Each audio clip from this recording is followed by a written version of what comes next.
बिस्मिल्लाहिर्रहमानिर्रहीम। अस्सलाम वालेकुम स्टूडेंट्स। आज का टॉपिक है current through a metallic conductor. In a metal the valence electrons are not attached to the individual atoms but are free to move about with in the body. These electrons are known as free electrons. Means के metals के अंदर जो valence electrons जो हैं वो individual atoms के साथ attach नहीं होते, बल्कि कंडक्टर की बॉडी के अंदर जो है वो फ्रीली मूव कर सकते हैं। इन इलेक्ट्रॉन्स को जो है वो फ्री इलेक्ट्रॉन्स का नाम दिया जाता है। ये फ्री इलेक्ट्रॉन्स जो हैं वो रैंडमली इसी तरह से मूव करते हैं जिस तरह के किसी भी गैस में मालिक्यूल्स जो हैं वो फ्रीली मूव कर सकते हैं। ठीक है, इस वजह से हम कहते हैं कि ये इलेक्ट्रॉन्स जो हैं वो कंडक्टर में एज अ चार्ज कैरियर जो है वो काम करते हैं।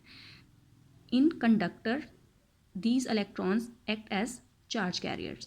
The speed of randomly moving electron depend upon the temperature. अगर आप टेम्परेचर बढ़ा दोगे तो इनकी रैंडम मोशन जो है वो भी इंक्रीज हो जाती है। If we consider any section of metallic wire, the rate at which the free electron passes through it from right to left is same as the rate at which they passes from left to right. Means कि अगर हम जो है एक metallic wire जो है उसका एक पीस कंसीडर करते हैं तो इसमें जितने इलेक्ट्रॉन्स राइट टू लेफ़्ट जा रहे होते हैं उतने ही लेफ़्ट टू राइट जा रहे हैं। ठीक है, ऑन दी होल इसमें से जो है वो कोई करंट जो है वो पास नहीं कर रहा। लेकिन अगर हम ये करें कि इस पीस ऑफ वायर को जो है वो किसी बैटरी के साथ अटैच कर देते हैं, ठीक है, अगर हम बैटरी के साथ अटैच करेंगे तो इसके हर पॉइंट पे जो है वो एक इलेक्ट्रिक फील्ड जो है वो डेवलप हो जाएगा। ठीक है, इलेक्ट्रिक फील्ड जो है वो स्टैब्लिश हो जाएगा तो उसके बाद ये इलेक्ट्रॉन्स जो हैं वो खुद को इलेक्ट्रिक फील्ड के ऑपोजिट डायरेक्शन में अलाइन कर लेते हैं। ठीक है, देखिए इलेक्ट्रिक फील्ड की डायरेक्शन क्या है, फ्रॉम पॉजिटिव टू नेगेटिव, लेकिन जो इलेक्ट्रॉन्स थे इलेक्ट्रॉन की डायरेक्शन क्या है, नेगेटिव से पॉजिटिव की तरफ। ठीक है, अब ये इलेक्ट्रॉन्स जो हैं ये कोई भी नेट एक्सेलरेशन जो है वो गेन नहीं करते। ठीक है, इनकी मोशन तो डायरेक्टेड होती है लेकिन ये कोई भी नेट एक्सेलरेशन जो है वो गेन नहीं करते। उसकी रीज़न ये है कि ये अपने मूवमेंट के दौरान जो है इन एटम्स के साथ जो है वो स्ट्राइक करते हैं। लेटेस्ट के एटम्स के साथ स्ट्राइक करेंगे तो ये अपनी कुछ एनर्जी जो है वो इनको दे देते हैं। इसकी वजह से इनकी मोशन जो है वो एक्सेलरेटेड नहीं होती बल्कि यूनिफॉर्म डायरेक्टेड मोशन होती है और इस मोशन को हम ड्रिफ्ट वेलोसिटी का नाम देते हैं। देखें,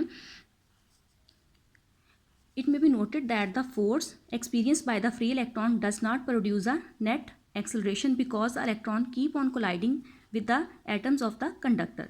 The overall effect of these collisions is to transfer the energy of accelerating electron to the lattice with the result that the electrons acquire an average velocity called drift velocity in the direction negative of v.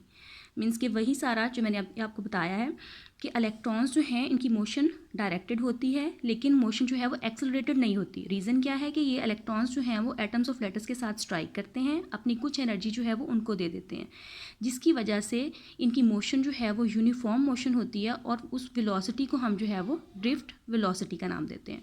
और drift velocity की direction जो है वो negative of ई होती है। Means कि ई की direction positive to negative है तो ड्रिफ्ट वेलोसिटी की डायरेक्शन नेगेटिव टू पॉजिटिव होगी। Thus, when an electric field is established in a conductor, the electrons modify their random motion in such a way that they drift slowly in the direction opposite to electric field. जैसे ही हम battery attach करेंगे electric field establish हो जाएगा तो उसके बाद electrons जो हैं उनकी मोशन जो है वो यूनिफॉर्म मोशन हो जाती है। ठीक है, in other words the electrons in addition to their violent thermal motion acquire a constant drift velocity due to which a net directed motion of charge take place along the wire and a current begin to flow through it.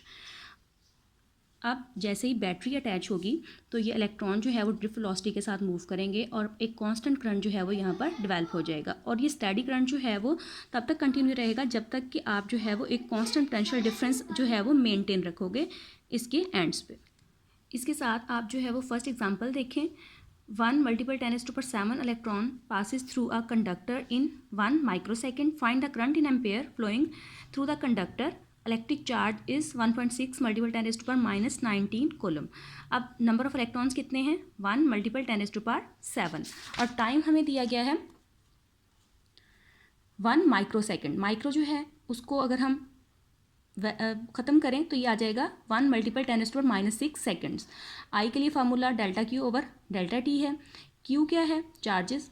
अब metal है तो उसमें charges क्या होंगे? Electrons होंगे, उनकी तादाद भी दी हुई है। आप एन की वैल्यू पुट करो, चार्ज की वैल्यू पुट करोगे, टाइम की वैल्यू पुट करो, इसका रिजल्ट आ जाएगा।